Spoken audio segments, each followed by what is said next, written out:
Hey everybody, it's Johnny here with JP's RC Workshop.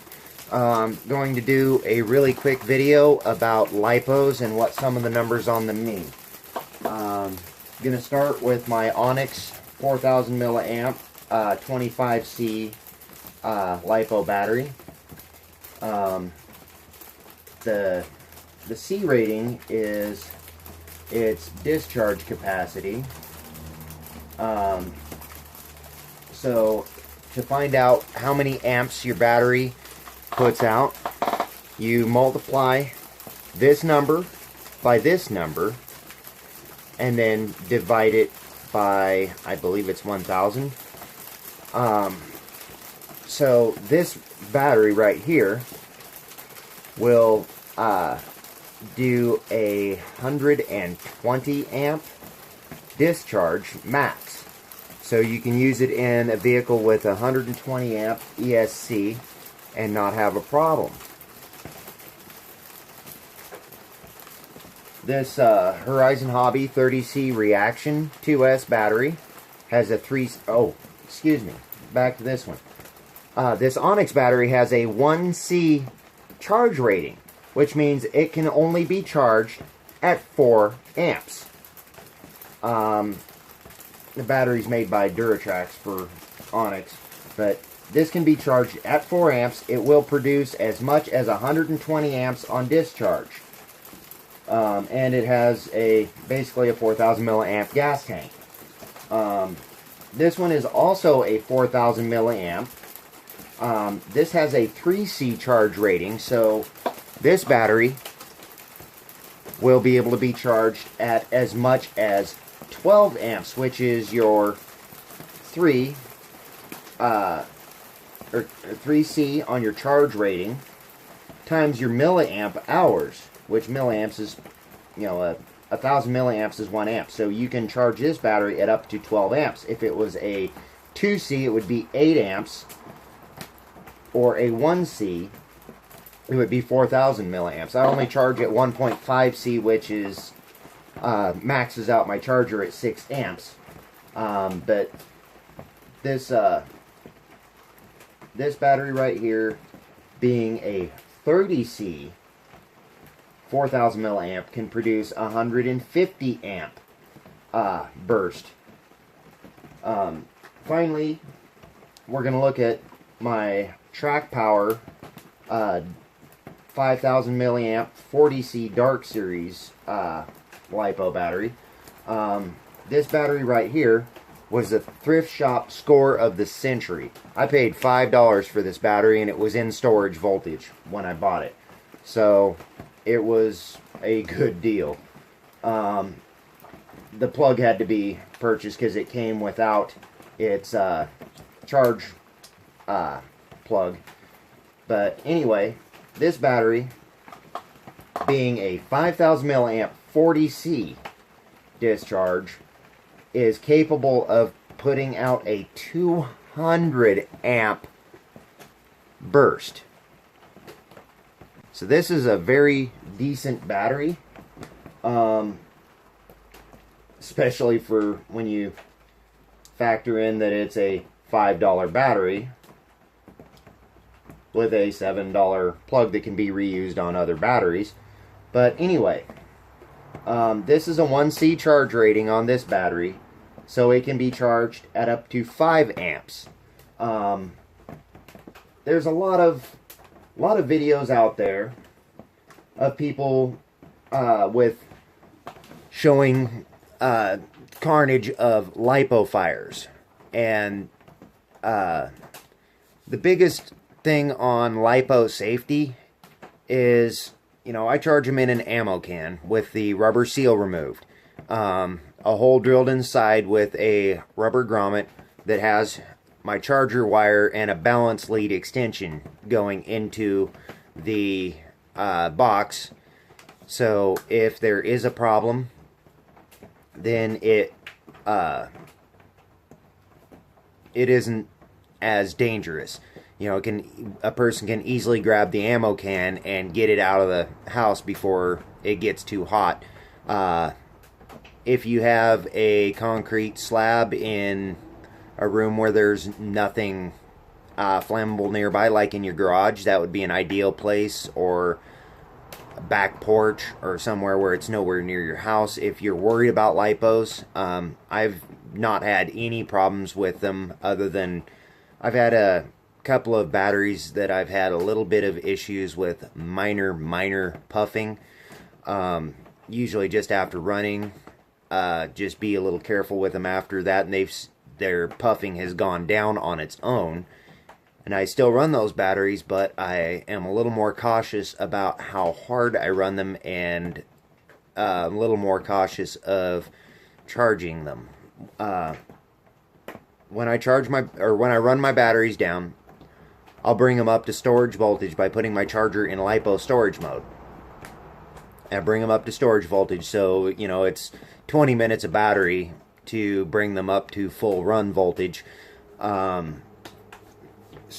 If you store one overnight, or even like, say I charge it tonight, which is Sunday, say I'm not going to run it until Tuesday, it's okay. It's not really good for the battery, but it's not really dangerous, in my opinion. There are going to be people who believe differently, and that is their right. Everybody's got their own views on things, but the thing is I charge them, bring them up to storage voltage. As soon as I'm done running them and I get home, I bring them up to storage voltage, and I store them in an ammo can, because I don't have the lipo bags yet. I should probably get some, but it hasn't been a priority. We are pretty cautious with them. They can be perfectly safe. They're not really meant for beginners or novices in the RC world, but you can, even with your very first RC, on the very first day, with a little bit of knowledge, you can run lipos safely. It's just a matter of, you bring your batteries up to storage voltages and leave them there when you're not running them. Never use a battery that does not have a high enough discharge for your ESC. If you're running 120 amp ESC, you always want a margin of safety. So, I would run a minimum 4,000 milliamp 30C, which is capable of 150 amps, assuming your battery manufacturer is posting what they actually can do, which some manufacturers actually overrate their lipos, which is really, it's messed up, because that can cause problems. But I don't know, as long as you stay, like, say your vehicle's rated for 2S or 3S or 4S max, you stay within your vehicle's maximum, and you run a battery that is, like, say you've got a 6500 or 6800 milliamp 100C battery, you can run it in your vehicle with no worries. If you like, say you got a Traxxas Slash with a Castle set up in it, 2S, 3S, 4,000 or 5,000 milliamp, 25, 30C, run them all day, every day. You will likely not have any problems whatsoever. If you're careful with your lipos, just follow these few simple safety rules. Always balance charge. Always store at the storage voltage, and charge them as soon as you can, kind of wait until you're just about to run them to bring them up to full run voltage. It's just safest. You follow those 3 rules, other than storing it in a place that is not pervious to fire damage. You will never, ever have a problem with lipos. And if a lipo gets puffy, if it's within your manufacturer's warranty, it's not worth the risk. Contact your manufacturer, warranty that product. Most manufacturers are pretty good about that. Some of the cheap Chinese lipos are still warranted, but most are not. But at the price, you know, you really can't expect a lot. You get what you pay for. You know, I run the cheapest batteries I can get. And because I follow those few simple rules, you know, always store it at storage voltage. Always keep it in some place where it can't catch anything on fire. Charge in a flame-proof environment like an ammo can or a lipo bag. And make sure you match your battery to your vehicle. You will not have problems even with the cheapest batteries. Lipos can be dangerous when used wrong. Like if you have a lipo that puffs up, it's telling you it is not happy. And we're not talking just minor puffing. I mean, when it puffs up, you know, like is noticeably bloated, do not ever run that battery again unless you're willing to risk your little RC baby. You put a lot of love and a lot of time and a lot of money into your RC. It's not worth sticking, you know, a potential bomb in it just for a run. Put that battery away, or put it in a salt bath. Take a cup of salt to a gallon of water. Dissolve it well. Put the lipo in it. Let it set for 3 days outdoors. That will fully discharge the battery and make it completely inert. You will not have to worry about it burning down your house after that or burning up your RC. It's just not worth it, folks. You know, a lot of people are still running nickel metal even though they have horrible run time compared to lipo, and they're not as punchy. Just because they are afraid of lipos. And, you know, my take on it is there's no reason to fear lipos. You just have to respect them.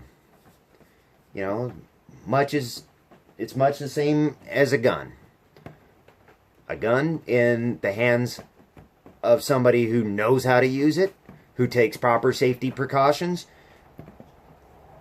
and is very responsible, a gun can be completely safe. However, in the hands of the wrong person, it is an extremely dangerous thing that can really cost a lot of people a very high price.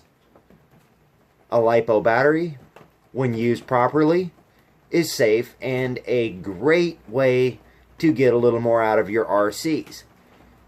And when you're irresponsible with lipos, basically just don't care.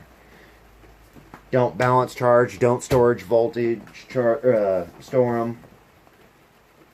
You know, put them in a vehicle without, you know, properly being secured in a battery box where they can get smacked about or punctured. Don't charge them in a fireproof location. You know, don't be too surprised if, you know, you end up having to look for a new place to live because you and your family now have a smoking pile of rubble for a home. You know, it sounds a little extreme, but search lipo fires. There are a lot of videos out there. Many people have lost their homes, have lost their RCs. Few people have been injured. You know, they're not a joke, but they're also not a ticking time bomb. It's like the old adage, guns don't kill people. People do. Lipos, they don't just randomly explode and burn your house down. You have to abuse them. You have to misuse them. Same as a weapon. you know, any weapon. As long as you are responsible with it, they're safe to have around. Whether it be a knife, or a sword, or a gun. If it's treated properly, with respect, stored properly, locked up, whatever. If you treat them right, they will treat you right.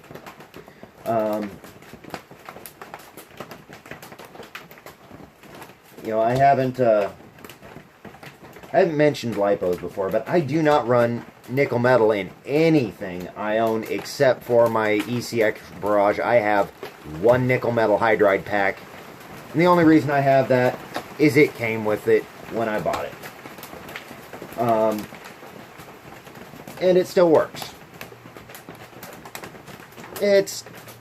I get 20 minutes on it.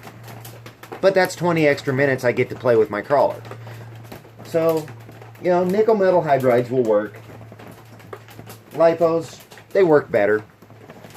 You have to be responsible with them. Can't preach that too much. You can't take lipos lightly. Use them right, though. You won't have a problem.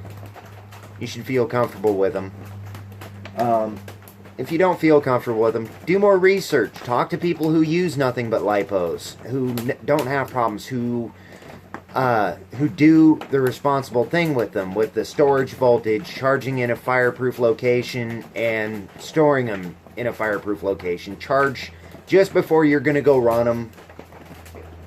Never leave them fully charged for long periods or fully discharged for long periods. Do not discharge them below minimum 3.1 voltage per cell. 3.3 is better. That extra couple minutes of runtime isn't really worth the risk of puffing a lipo. It's over discharging, overcharging, or discharging them or charging them too fast that causes most of the problems with lipos. You know, just respect them. You know, follow the guidelines on them. Follow the few little tips that I've just given you, and they can be a wonderful thing. My RCs are a lot punchier, a lot more fun to play with, and it seems like double the battery run times with lipos. So, you know, I swear by them. You know, I just respect them. Hope you guys do too. I hope this video helped you. You know, give me a like, subscribe to my channel. I'm going to be posting as much as I can. Get out there, enjoy your time with your RCs. Hopefully you can enjoy your time with your families. I'm one of the lucky ones. My life is so great because my wife is an RC junkie too. You guys get out there, have some fun.